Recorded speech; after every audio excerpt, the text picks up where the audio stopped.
जय हिंद to all of you. आज हम सी प्रोग्रामिंग की सीरीज शुरू करने वाले हैं, जिसमें हम सी प्रोग्रामिंग को बेसिक से शुरू करेंगे और इससे सारे कॉन्सेप्ट जैसे if else condition, loops, functions सब करते हुए प्रोग्राम बनाएंगे और इसे पूरा कंप्लीट करेंगे। इससे पहले मैं आपको एक सी का छोटा इंट्रोडक्शन देना चाहूँगी। सी लैंग्वेज एक फंडामेंटल लैंग्वेज है और 1972 में 1972 में इसको क्रिएट किया गया था बाय डेनिस रिची, और ये यूएस में बेल लेबोरेटरी में इसको बनाया गया था। स्टार्टिंग में इसको क्रिएट करने का रीज़न यूनिक्स ऑपरेटिंग सिस्टम को डेवलप करना था। तो इस तरह से कई सारे यूनिक ऑपरेटिंग सिस्टम्स, कंपाइलर्स और ड्राइवर्स बनाने के लिए इसका यूज़ होता है। एक सिस्टम को से रिलेटेड प्रोग्रामिंग करने में इसका यूज़ होता है, जैसे हार्डवेयर से रिलेटेड, सिस्टम से रिलेटेड, इस तरह की प्रोग्रामिंग में इसका बहुत ज़्यादा यूज़ होता है। और जो बड़े सॉफ्टवेयर्स बनते हैं, एप्लीकेशन बनती है, उनमें भी सी का यूज़ होता है, क्योंकि जब ये बड़े सॉफ्टवेयर्स बनते हैं तो ये बहुत सारी लैंग्वेजेस इसमें यूज़ होती है। और जो C++ है वो सी के एक्सटेंशन के तौर पर ही बनाई गई थी। सी और C++ में इतना डिफरेंस है कि सी में फंक्शन में काम करते हैं और सी लैंग्वेज में क्लासेस और ऑब्जेक्ट के थ्रू काम करते हैं। अब सी लैंग्वेज के जो फंक्शन है उसी को क्या करते हैं, क्लासेस के बीच में रख देते हैं, तो C++ हो जाती है और उन फंक्शन को कॉल करने के लिए क्लास का ऑब्जेक्ट बना लेते हैं। इस तरह से C++ में काम होता है। तो चलिए स्टार्ट करते हैं। सी लैंग्वेजेस में एडिटर के रूप में हम कोड ब्लॉक का यूज़ करेंगे। तो कोड ब्लॉक सॉफ्टवेयर अगर आपने डाउनलोड नहीं किया, इंस्टॉल नहीं किया, तो मैं उसका एक तरीका बता देती हूँ। इसके लिए आप गूगल क्रोम पे जाएं। यहाँ पे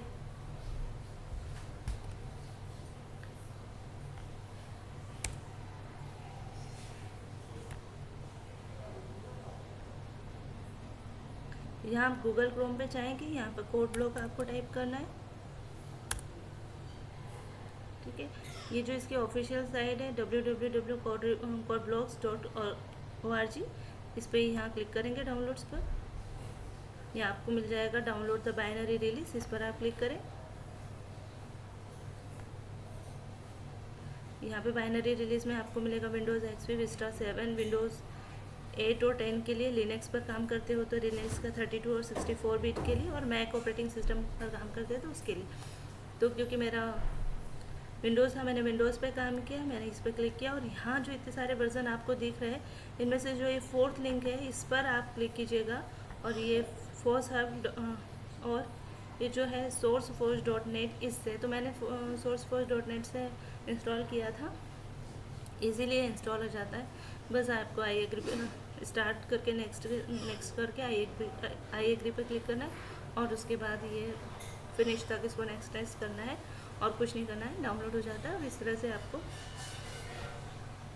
यूज़र इंटरफेस आपको मिल जाएगा, जिस पर आप एडिटर की तरह इसको अच्छे से यूज़ कर सकेंगे। ये नॉर्मल प्रीवियस में आपने कोई एडिटर यूज़ किए होंगे, जैसे नोटपैड भी एडिटर है, notepad plus plus, visual studio. तो इस तरह से सेम है, ये भी ऐसा ही है। यहाँ पे फाइल है जिसमें सेव, अभी कोई फाइल नहीं है, तो ये इनेबल हो जाता सेव करने के लिए कोई कंट्रोल एस, और इसमें डिबगिंग के लिए, बिल्ड करने के लिए, कंपाइल करने के लिए बिल्ड है, कंपाइल, रन, और ये हमको जनरली कंपाइल करने के बाद रन करना होता है, तो हम यहाँ से करेंगे बिल्ड एंड रन से। तो आइए स्टार्ट करते हैं। पहले मैं अपनी एक फाइल बना लेती हूँ, एम्प्टी फाइल।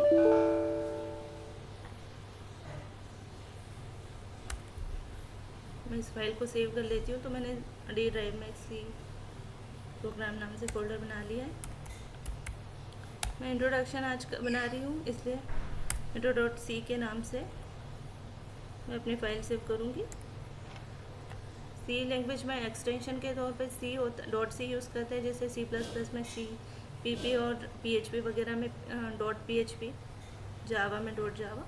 तो इस तरह से .c से मैंने फाइल सेव कर ली। अब यहाँ से हमारी सी लैंग्वेज स्टार्ट होती है। सी लैंग्वेज में सारा काम हम मेन फंक्शन के अंदर करते हैं। क्योंकि कंपाइलर को इंस्ट्रक्शन होता है कि वो सबसे पहले मेन फंक्शन रीड करेगा, है ना। पर सी लैंग्वेज में और सारी लैंग्वेजेस में एक लाइब्रेरी ऐड होती है जिसमें उनके फंक्शन वगैरह की डेफिनेशन दी जाती है। सी लैंग्वेज में लाइब्रेरी इंक्लूड कराना कंपलसरी तो नहीं है, फिर भी हमेशा आप देखेंगे कि जो टर्बो सी एडिटर है उसमें आप दो लाइब्रेरीज इंक्लूड कराते हैं, तो वो लाइब्रेरीज में आप आपको इंक्लूड करा के बता देती हूँ। वैसे बेसिकली उनकी नीड नहीं होती, कंपलसरी नहीं है करना, फिर भी इंक्लूड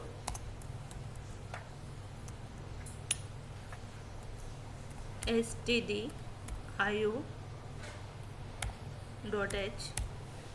एक ये hash include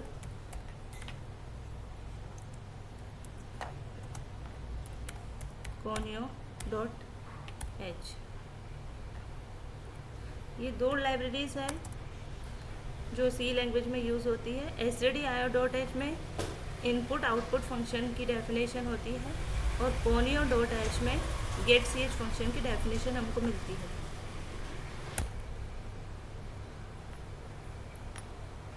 VOD void main function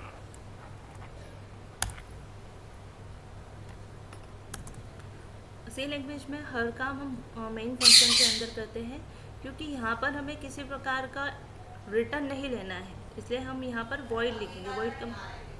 void का मतलब होता है खाली। तो अगर कोई चीज़ खाली है तो ऑब्वियसली वहाँ से रिटर्न तो नहीं मिलेगा। और अगर हम इसका डेटा टाइप देते हैं, अगर हमको इंटीजर रिटर्न लेना होता है या जो भी, तो उस हिसाब से हम डेटा टाइप लेते हैं। लेकिन अभी हमको मेन फंक्शन से कुछ भी रिटर्न नहीं लेना है, तो हम वॉइड लिख के यहाँ काम करेंगे। ये मेन फंक्शन हुआ, ये फंक्शन का ब्रैकेट्स हुए, और ये जो कर्ली ब्रेसेस के अंदर जितनी भी लाइन्स हैं, जितना भी लाइन ऑफ कोड लिखेंगे, ये एक तरह से ये फंक्शन की बॉडी कहलाती है, इसको फंक्शन की बॉडी कहते हैं। अब इसमें एक फंक्शन होता है गेट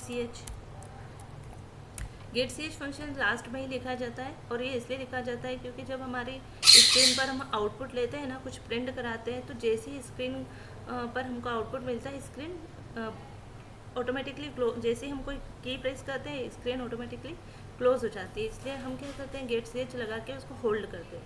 इस फंक्शन की डेफिनेशन है conio.h में। जो conio.h है, इसमें इस फंक्शन की डेफिनेशन है गेट ch फंक्शन की, और इसका यूज़ स्क्रीन को होल्ड कराने के लिए होता है। मैं अभी आपको बताऊंगी इस तरह से। और फिर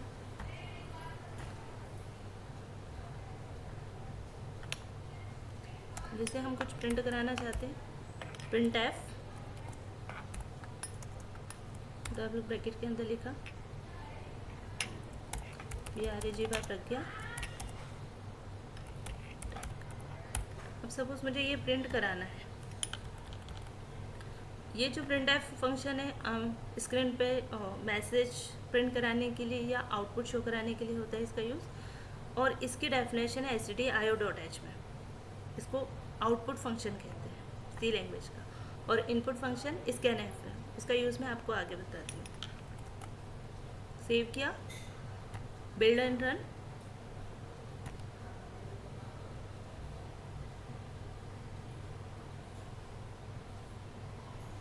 ये हमारी स्क्रीन आ गई, और ये स्क्रीन पर प्रज्ञा इन्फोटेक शो हो गया।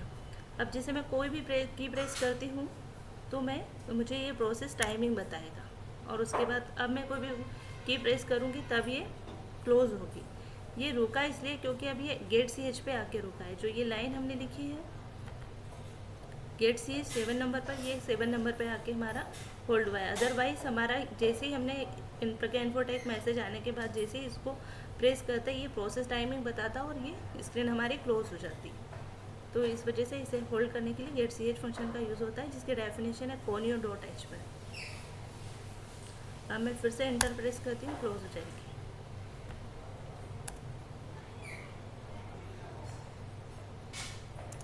अब मैं बताती हूँ आपको output function scanf।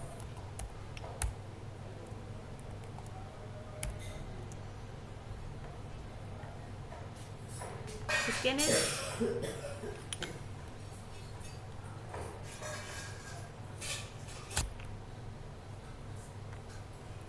Scanf function user से इनपुट लेने के लिए या कीबोर्ड से इनपुट लेने के लिए यूज़ होता है। आपने देखा होगा कि एटीएम पर जब आप जाते हो अपना कार्ड स्wipe करते हो, उसके बाद वो कहता है इंटर यूर पिन। वो जो मैसेज आता है वो प्रिंट एफ की वजह से आता है। मतलब अगर एटीएम में जो सॉफ्टवेयर है वो उसकी प्रोग्रामिंग सी लैंग्वेज में की होती तो वो जो मैसेज है वो प्रिंट एफ की वजह से आता। और जो आपको अलाउ करता है वह अपना पिन एंटर करने के लिए, जिसकी वजह से आप अपना पिन वहाँ पर एंटर कर जाते हो और वो आपके पिन को लेकर, जब आप एंटर प्रेस करते हो, वो आपके पिन को लेकर अंदर प्रोसेस करता है, वो स्कैन एफ की वजह से होता है। तो ऐसे यूज़र को मैसेज कराने के लिए हम पहले यहाँ पर ऐसी जगह पर स्कैन एफ का यूज़ होता है। तो हम पहले स्क्रीन पर एक मैसेज शो करा लेते हैं, क्योंकि हमको यूज़र से इनपुट लेना है। तो हम शो करा लेते हैं इंटर योर नेम या इंटर योर पिन या इंटर एनी नंबर। तो हम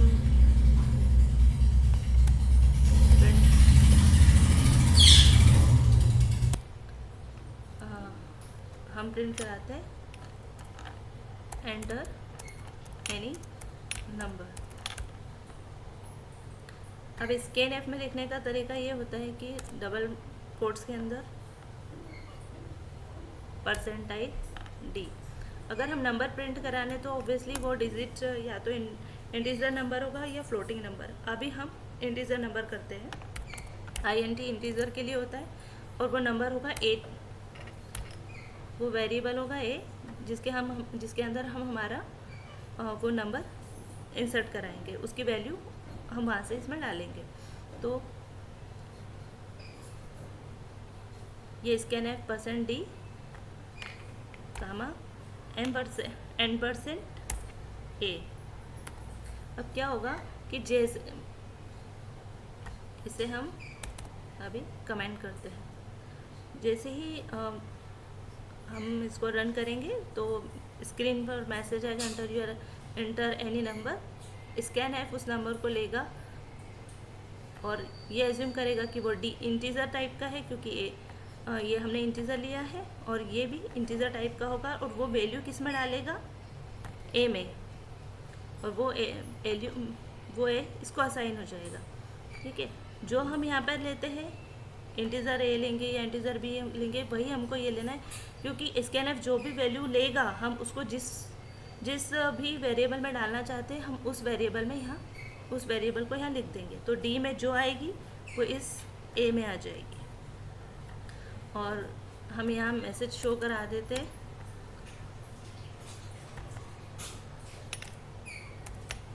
नंबर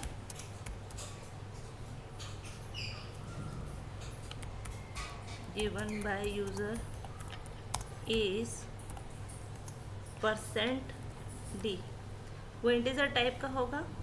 अब कामा किया, क्योंकि हमको प्रिंट कराना है, जो भी यूज़र इंसर्ट करेगा वो ए में जाएगा, तो हमको ए ही करवाना है, तो हम याद दे देंगे ए। ठीक है, अब हम इसको रन करते हैं। बिल्ड किया, रन किया, हमारी स्क्रीन आ गई एंटर एनी नंबर। अब मैं दे रही हूँ 10,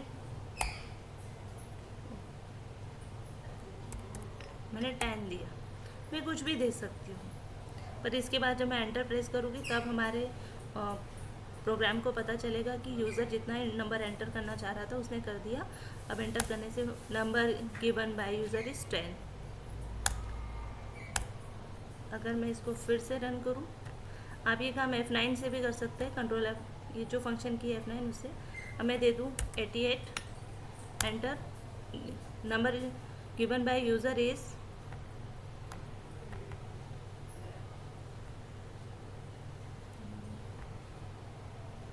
88। तो ये नंबर आ गया। आप चाहे तो 2 नंबर प्रिंट करा सकते हैं, जैसे एंटर 2 नंबर। अगर हम यूज़र को कहे कि दो नंबर प्रिंट कराओ तो वो 2 करेगा। एक हो गया ए और दूसरा हो गया बी, दोनों ही इंटीजर टाइप के। तो हम यह करेंगे %d। पहले तो लिखा था ये सेकेंड नंबर के लिए, बी के लिए,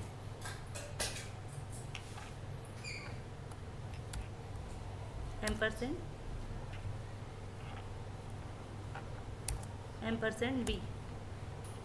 इससे ये होगा कि जो फर्स्ट वैल्यू है ए में जाएगी और सेकंड वैल्यू बी में जाएगी। अगर हमको पहली वैल्यू बी में डालना है तो पहले बी कर देंगे, सेकंड वैल्यू ए में डालना है तो ए बाद में कर देंगे। ठीक है,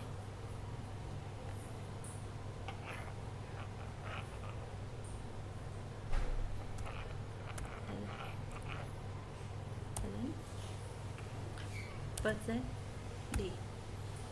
इससे ये लाइन टर्मिनेट करेगा, जो ये एल होता है ना स्लैश एन, ये लाइन को टर्मिनेट करेगा, तो दूसरा वाला नंबर हमको नीचे मिलेगा और ये बी। तो फर्स्ट नंबर ए में आएगा, सेकेंड नंबर बी में आएगा। इस तरह से हम इसको सेव करें, आर सेव करते हैं, build and run, enter two number, first is 9, enter, second is 7, enter.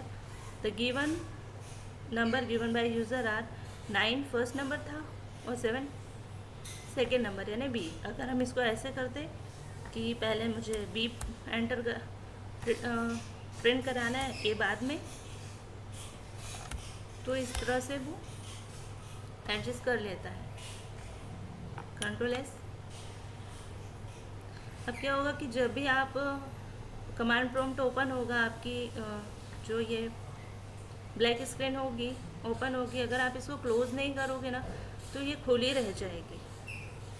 और फिर आप कोई भी चेंजेस करने के बाद सेव करेंगे और डीबग करेंगे या बिल्ड करेंगे, तो बिल्ड करने पर ये इनेबल नहीं होगा, ये डिसेबल ही रहेगा। तो आप जब भी ऐसा हो तो समझ जाना कि आपने यहाँ ये स्क्रीन, ये ब्लैक स्क्रीन, इसको क्लोज नहीं किया है। इसको क्लोज करेंगे, आप चाहे तो एंटर मार के भी क्लोज कर सकते हैं। आप देखिए बिल्ड एंड रन इनेबल हो गया। Enter two number, first number is 5, enter, second number is 9। तो अब हमारा पहले बी प्रिंट होगा और फिर ए। तो number given by user is 9 and 5, क्योंकि अब हमने पहले बी प्रिंट कराया है और बाद में ए। इस तरह से आप यूज़र से इनपुट लेकर उसको परफॉर्म कर सकते हैं। अब आप ये कर दें कि हमने 2 नंबर तो ले लिए, पर मैं चाहती हूँ कि इन दोनों नंबर का एडिशन प्रिंट हो, तो हम यहाँ लिख देते एडिशन इज। तो हम दोनों को हमको चाहिए कि हम इनका एडिशन कराते हैं। तो जो एडिशन है वो तो सिंगल वैल्यू मिलेगी, ए प्लस बी का एडिशन होगा तो एक सिंगल वैल्यू मिलेगी, चाहे हम 2 नंबर ऐड करें या 3 नंबर, जब तीनों को ऐड कर लेंगे तो भी सिंगल वैल्यू मिलेगी। तो हमको यहाँ पे क्या करना है, या तो ए प्लस बी इस तरह से कर ले हैं, या तो एक वेरिएबल लें उसमें हम इसको डाल दें और फिर एडिशन ए प्लस बी के वैल्यू को उसमें डाल के फिर यहाँ पे सी प्रिंट करा दी कुछ, या तो इस तरह से, या फिर एक नया वेरिएबल लिया सी नाम का और यहाँ हम आए C equal to A plus B, ये भी चल जाएगा। तो आप यहाँ पर सी प्रिंट करा दीजिए इस तरह से। तो हम दोनों ही देख लेते, सेव किया, अभी ए प्लस बी के साथ देखते, build run, first number is 8, second number is 4, answer will B 12। Okay, अब हम इसके साथ देख लेते हैं सी के साथ आ रहा है कि C, control S, build and run, first number is 7, second number is 3, answer will be 10। Okay, तो हम इस तरह से भी कर सकते हैं। हम चाहते तो सी को फ्लोटिंग टाइप भी ले सकते, फ्लोट टाइप का ले सकते हैं। जैसे जो हमारे ये जो इंटीजर है ये एक तरह से डेटा टाइप है, डेटा टाइप में फ्लोट भी होता है, इंटीजर, कैरेक्टर, फ्लोट, इस तरह से होता है। और भी बहुत सारे होते हैं, जैसे अरे, स्ट्रिंग, ये भी डेटा टाइप से ही है। तो इंटीजर टाइप में ये इंटीजर वैल्यू लेता है। यहाँ डिनोट करने के लिए हम डी जनरली यूज़ करते हैं, वैसे आई भी यूज़ हो जाता है, आई फॉर इंटीजर का आई, और फिर यू भी यूज़ होता है अनसाइंड वैल्यू के लिए, यू होता है जिसमें साइन नहीं होता, जैसे प्लस माइनस साइन के बिना वाली अनसाइंड वैल्यू के लिए तो जनरली हम डी का यूज़ कर लेते हैं, डी जो है साइन भी ले लेता है, साइन भी ले लेता है, इसलिए डी यूज़ करते हैं। और हम ये इन नंबर्स को अलग अलग भी लिख सकते थे, इस लिखने का तरीका ये भी हो सकता, सेपरेटली लिखते हैं, इंटीजर टाइप का ये होता, फिर इंटीजर टाइप का बी होता, ये एक तरीका, या फिर फ्लोट टाइप का सी होता। लिखने का तरीका कुछ भी हो सकता है, हम सिंगल लाइन में भी लिख सकते हैं, अलग अलग लाइन में भी लिख सकते हैं।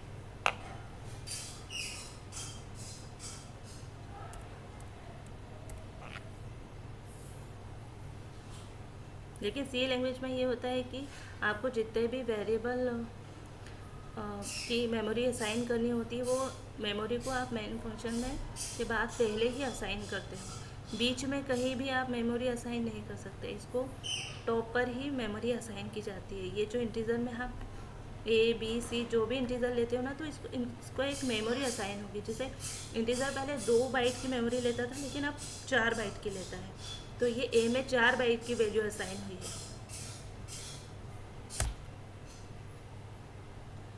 ना। और जो फ्लोट होता है उसमें 4 की आती है, 4 बाइट की मेमोरी असाइन होती है। कैरेक्टर में एक सिंगल बाइट की मेमोरी असाइन होती है कैरेक्टर, और वो हमेशा एक ही कैरेक्टर को लेता है। जैसे प्रज्ञा का पी लेगा, ए लेगा, बी लेगा, सी लेगा, कोई एक कैरेक्टर वो लेता है। फ्लोट में डेसिमल वैल्यू ली जाती है, उसको भी 4 बाइट की मेमोरी असाइन होती है, और एक डबल होता है, उसको 8 बाइट की मेमोरी असाइन होती है। तो इस तरह से डेटा टाइप हुए, और इस तरह से हमने यूज़र से इनपुट लिया, स्कैनिंग फंक्शन का यूज़ देखा, प्रिंटफ फंक्शन का यूज़ देखा, इंटीजर और डेटा टाइप्स के बारे में जाना, है ना। ये ऑपरेटर इस तरह से यूज़ होते हैं। एक और तरीका होता है लिखने का, ये जो इक्वल टू है असाइनमेंट ऑपरेटर है, और ये प्लस है ऑपरेशनल ऑपरेटर है, क्योंकि इससे हम ऑपरेशन परफॉर्म करते हैं। तो ये जो प्लस है, अगर हम इसको इस तरह से लिखते हैं, जैसे एक तरीका ये भी है लिखने का, हम ए में बी को ऐड करेंगे और ए को ही वैल्यू असाइन कर देंगे, जैसे ए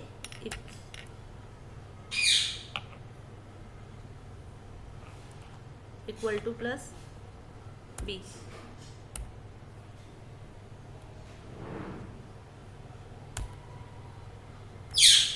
मतलब ए प्लस इक्वल टू मतलब ए में बी ऐड होगा और ए को ही असाइन हो जाएगा। तो अब हम यहाँ पर ए लिखेंगे ना, यहाँ से सी का कोई काम नहीं है, तो हम मेमोरी हटा देते हैं, ठीक है। बिल्ड रन, ए की वैल्यू बी में बी की वैल्यू ए में असाइन हो जाएगी, और ए की वैल्यू बी में ऐड होगी और ए को असाइन हो जाएगी। तो 6 हुआ ए, एंटर, 9 हुआ बी, आंसर अब ए क्या हो जाएगा 15। तो एडिशन इज 15। हम इसको ऐसा भी कर सकते थे, देखिए अब ए की वैल्यू है, अगर हम बी की वैल्यू प्रिंट करेंगे तो बी की वैल्यू एज इट इज़ ही रहेगी जो हमने प्रिंट की थी, जो यूज़र एंटर करेगा।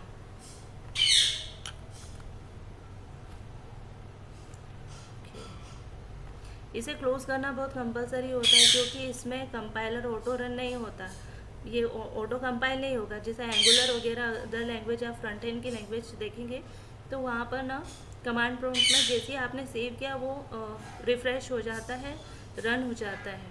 बट यहाँ पर ऐसा नहीं होगा, हर बार आपको इसको क्लोज करना होगा, चाहे आप इंटर प्रेस करके करें, बट इसको क्लोज करके फिर आपको सेव करना पड़ेगा, तब ये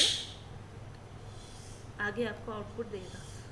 8, जनरली हमसे ये गलती हो जाती है, ए में 8 गया, बी में 5, आंसर होगा 5।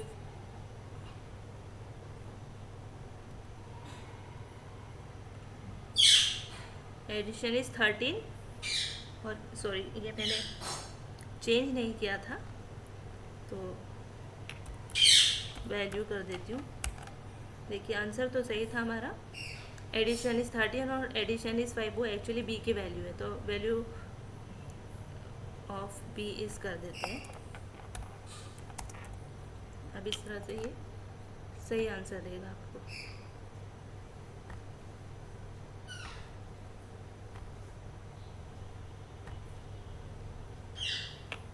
सेवन ए की वैल्यू, बी की वैल्यू 8, आंसर विल बी 15 और बी की वैल्यू 8।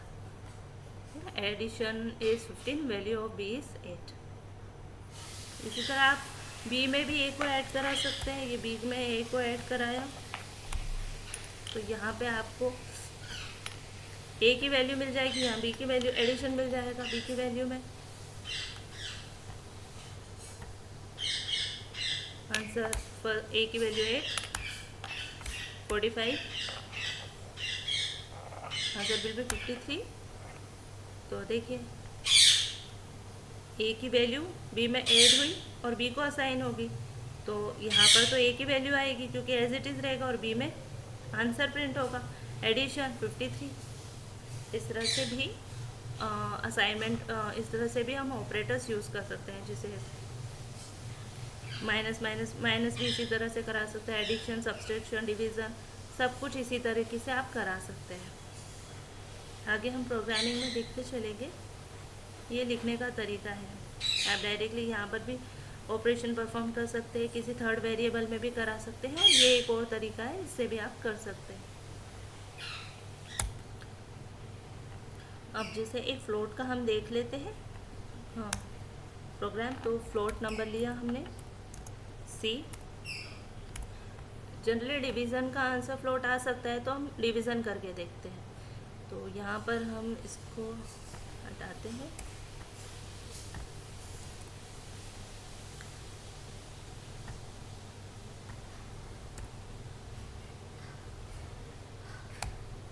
ये डिवीज़न,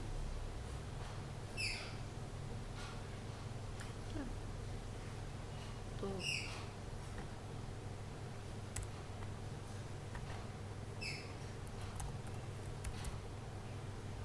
यहाँ हम रखते हैं सी, ऐड किया,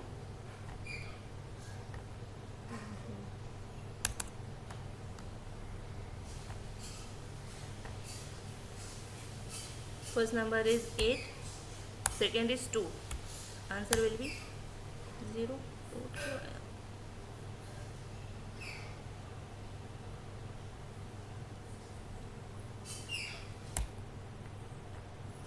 ये देखिए, ये यहाँ पर ना जब हम फ्लोट लेते हैं तो यहाँ हमको लेना होता है f। जब हम इंटीजर वैल्यू लेते हैं तो उसको शो कराते हैं तो d यूज़ करते हैं।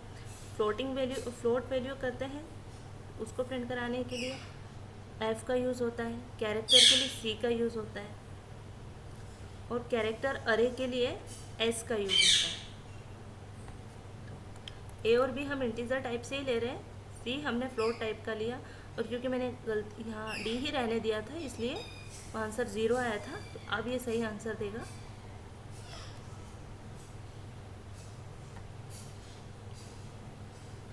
First value, second value, answer will B 3, है ना, क्योंकि फ्लोटिंग टाइप है तो इसने 0 0 लिया। अब हम चाहते हैं कि जो आंसर है डेसिमल के बाद 2 ही डिजिट का है, तो हम यहाँ % डॉट 2f कर देंगे, तो ये फ्लोटिंग नंबर 2 डिजिट तक ही देगा आंसर।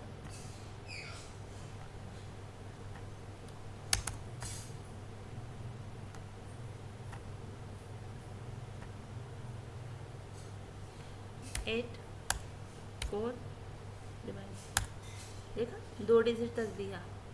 अब अभी हमारा आंसर पूरी तरह से फ्लोट में लाने के लिए हम ये करते हैं 5 divided by 2, answer will B 2.5। ये राउंड में दे रहा है, 2 ही आंसर आएगा।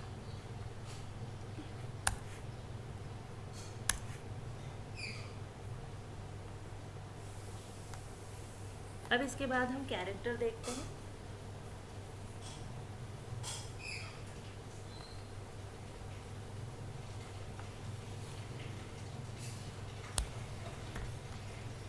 कैरेक्टर शो कराने के लिए अभी हम इन सबको इसको मैं यहाँ से हटाती हूँ।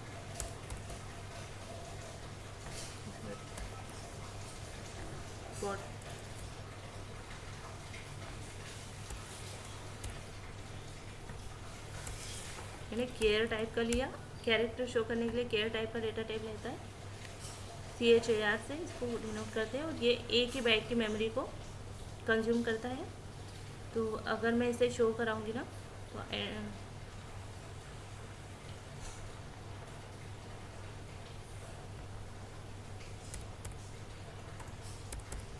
मुझे लिखना होगा %C और जो भी मेरा वेरिएबल है उसका नेम।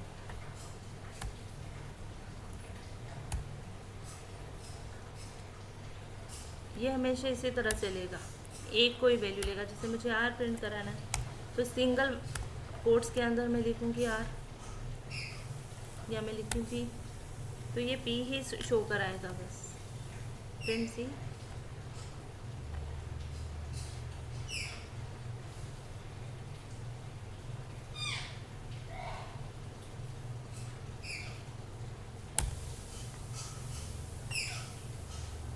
ये कैरेक्टर वेरिएबल का नाम A है, तो मैंने यहाँ इसको सेव किया, चलाया,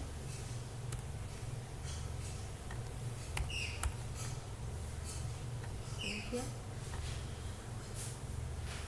P प्रिंट हो गया है, आप देख सकते हैं।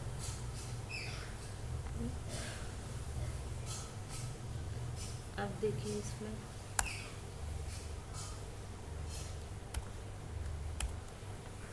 अगर मैं इसमें पूरा प्रज्ञा लिखती हूँ तो आप देखिए कि प्रिंट क्या होता है। अब जैसे मैंने प्रज्ञा पूरा लिखा है तो ये प्रज्ञा प्रिंट नहीं कराएगा, ये क्या करेगा, क्योंकि ये एक ही कैरेक्टर लेता है तो P को रिप्लेस करेगा R से, R को फिर A से, A को फिर G से, G को फिर फाइव से, ultimately answer will B A।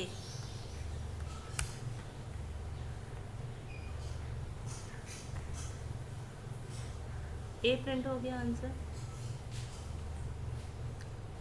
तो इस तरह से कैरेक्टर हमेशा एक ही कैरेक्टर को शो कराता है। अब अगर हमको तो पूरा प्रज्ञा शो कराना है क्योंकि हमको तो वर्ड कराना होता है, तो ऐसी कंडीशन में हम कैरेक्टर ऑफ अरे का यूज़ करते हैं। और कैरेक्टर ऑफ अरे को शो करने के लिए जैसे हमने A रखा ना, के बाद अरे का साइन लगा देते हैं। अब इसको याद करने के लिए आप ऐसे ही रख सकते हैं, अरे का साइन हमेशा ये बड़े ब्रैकेट्स होते हैं, बिग ब्रैकेट्स होते हैं, या स्क्वायर ब्रैकेट्स बोलते हैं इन्हें। और ये A, तो कोई भी वेरिएबल ले सकते हैं आप, नेम ले लीजिए, A ले लीजिए, जैसे यहाँ नेम ले लेते हैं, है ना।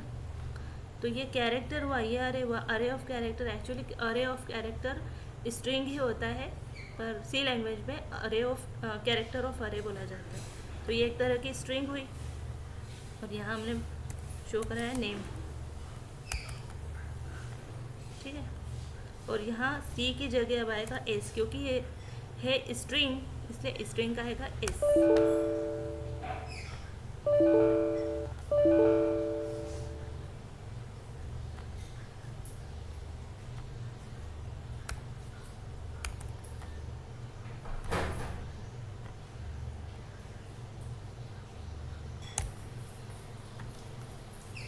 जब भी स्ट्रिंग और स्ट्रिंग हम लोग शो कराते हैं ना, तब ये डबल ब्रैकेट्स में आता है, और जब कैरेक्टर प्रिंट कराते हैं तो सिंगल ब्रैकेट में आता है, सिंगल कोट्स में आता है। ये जब स्ट्रिंग लिखेंगे तो डबल कोट्स में लिखिए, और जब कैरेक्टर सिंगल लिखना होता है तो सिंगल कोट्स में लिखा जाता है। तो इस तरह से ये, और %D की जगह इंटीजर में हम D यूज़ कर रहे थे, कैरेक्टर में C, फ्लोटिंग में F और फ्लोट में F। और जब हम कैरेक्टर स्ट्रिंग यूज़ करते हैं ना, कैरेक्टर अरे स्ट्रिंग के लिए, तो S लिया जाता है, बट यहाँ पर केयर ही लिखा जाता है। और यहाँ पर जब हम कोई भी वेरिएबल लेते हैं उसके साथ अरे का साइन आता है, बस ये डिफरेंस होता है। अभी प्रिंट कराते हैं, देखिए प्रज्ञा प्रिंट हो गया।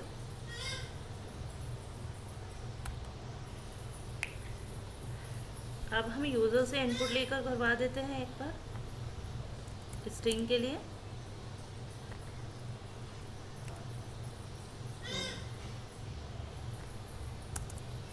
यहाँ हम लिखते हैं प्रिंट के लिए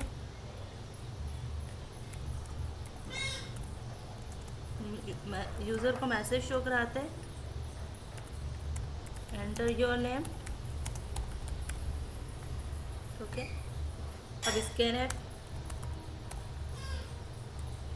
क्योंकि प्रिंट ऐप हमको स्क्रीन पर मैसेज देगा enter your name, but user उसका नाम यहाँ पर एंटर कर सके, उसको एलिजिबल करने के लिए आपको स्कैन ऐप लिखना होगा।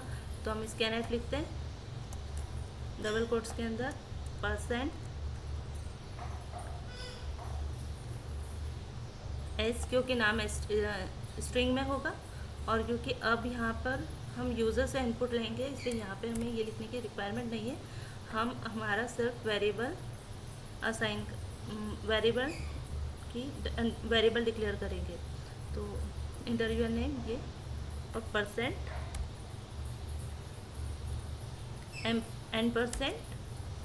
नेम, सेव किया। आप ये देखिएगा कि जब हम स्कैन ऐप लिखते हैं तब %, के साथ वेरिएबल रखते हैं, लेकिन जब प्रिंट कराते हैं तो %, नहीं लगाते हैं। ये इनके लिखने में डिफरेंस होता है।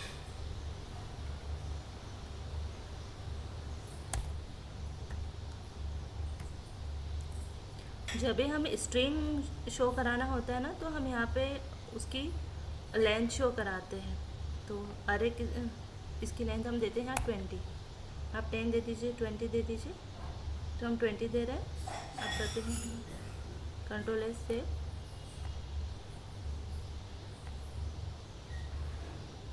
एंटर योर नेम, मैं प्रिंट करा रही हूँ प्रज्ञा, आ गया। एंटर योर नेम मैसेज मिला हमको प्रिंट ऐप से, स्कैन ऐप से हमने एलिजिबल किया यूज़र को प्रिंट करने के लिए, और प्रिंट ऐप से हमें शो करा दिया कि यूज़र ने क्या नेम प्रिंट किया था। अब यहाँ पे मैं आपको एक चीज़ दिखाती हूँ।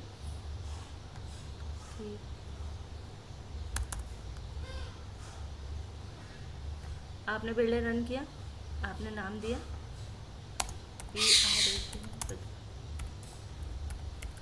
आपने इस बार नाम दिया प्रज्ञा इन्फोटेक, लास्ट टाइम दिया था प्रज्ञा, अब दिया प्रज्ञा इन्फोटेक। यानी कि आपने तो एक सेंटेंस टाइप से दे दिया, 2 वर्ड का एक स्ट्रिंग दे दी जिसमें एक वाइट स्पेस भी है, स्पेस मतलब वाइट स्पेस।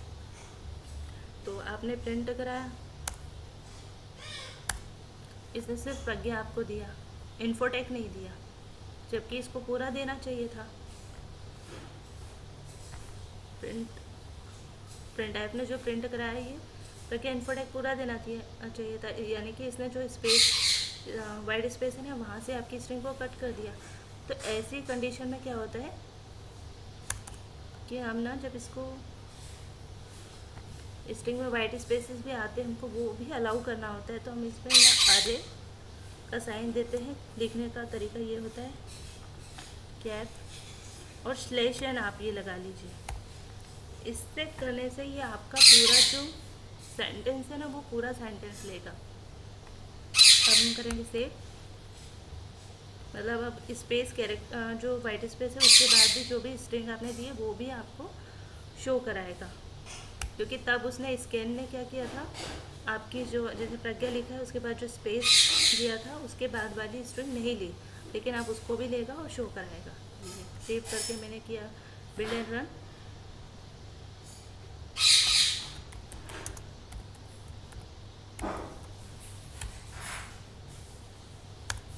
अब इसने पूरा दिया, तो लिखने का ये तरीका होता है। ये चीज़ यहाँ पे याद रखने की होती है, तो आप इसी को याद कर लीजिए, ये ज़्यादा बेटर है, क्योंकि इसमें आपको इशू नहीं आएगा। कभी कभी ये क्वेश्चन पूछे जाते हैं इंटरव्यू में कि कैरेक्टर कितनी बाइट का रहता है। अगर हमने पूरा वर्ड प्रेस किया, जैसे हेलो प्रिंट कराया, कैरेक्टर टाइप का डेटा टाइप दिया और केयर में हमने हेलो प्रिंट कराना है, तो वो एच प्रिंट करेगा या पूरी स्ट्रिंग, तो वो ओ प्रिंट करेगा, क्योंकि एच आपका एल से डबल ओ से रिप्लेस होता हुआ लास्ट में जो कैरेक्टर रहेगा वो प्रिंट कराएगा। तो ऐसी कंडीशन में हम इसको सॉर्ट आउट करने के लिए कैरेक्टर अरे का यूज़ करते हैं, जिसको सी में तो कैरेक्टर अरे बोलते हैं, लेकिन होती बेसिकली ये स्ट्रिंग ही है। तो स्ट्रिंग का यूज़ करते हैं जिसको सी से ऐसे %s से डिनोट करते हैं। और फिर बाई चांस ये भी पूछा जा सकता है कि स्पेस कैरेक्टर नहीं लेता या लेता है। अगर हम सिर्फ परसेंट एस करें तो ये स्पेस वाइट स्पेस लेता है या नहीं, तो सिर्फ परसेंट एस करने से स्कैनएफ में परसेंट एस लिखने से ये वाइट स्पेस नहीं लेता। इसको लिखने का तरीका होता है परसेंट एस, परसेंट साइन के बाद आप अरे का साइन लगाइए, उसमें गैप स्लैश एन लिखिए, उसके बाद एस लगाइए, तो ये आपका पूरा स्ट्रिंग ले लेगा।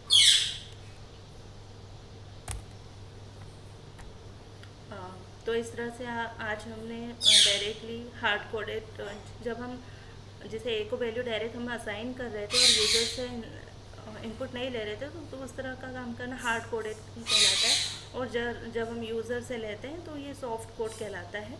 तो उस तरह से हार्ड कोड में भी मैंने आपको एडिशन का प्रोग्राम बताया। ऐसे ही सब्सट्रैक्शन और एडिशन, मल्टीप्लिकेशन भी ऐसे ही होता है। और इसके बाद मैंने आपको ऑपरेटर्स लिखने के तरीके भी बताए कि आप एक साथ भी लिख सकते हो, और यहाँ पे प्लस करके भी लिख सकते हो, या एक थर्ड वेरिएबल लेके उसमें एडिशन को असाइन करके उस थर्ड वेरिएबल को प्रिंट करा सकते हो, ये तरीका है। और ए में ही बी को ऐड करके वो वैल्यू ए को असाइन कर सकते हैं। सॉरी, ये एक तरीका बताया मैंने आपको। स्कैनएफ से इनपुट लेना सिखाया, कैरेक्टर, फ्लोट, इंटीजर, इनमें डिफरेंस बताया, कैरेक्टर अरे बताया, स्ट्रिंग बताई, और इनको लिखने का तरीका मैंने आज आपको बताया। तो आज के लिए इतना ही। नेक्स्ट लेक्चर में हम इसके आगे कुछ फंक्शन सीखेंगे, लूप्स, कंडीशन जैसे if else condition, loops, while loop, do while loop, और केसेस जैसे स्विच केस, ये सब सीखेंगे। अगर आपको अच्छा लगे तो प्लीज़ लाइक कीजिए, शेयर कीजिए और सब्सक्राइब कीजिए। Thank you. जय हिंद।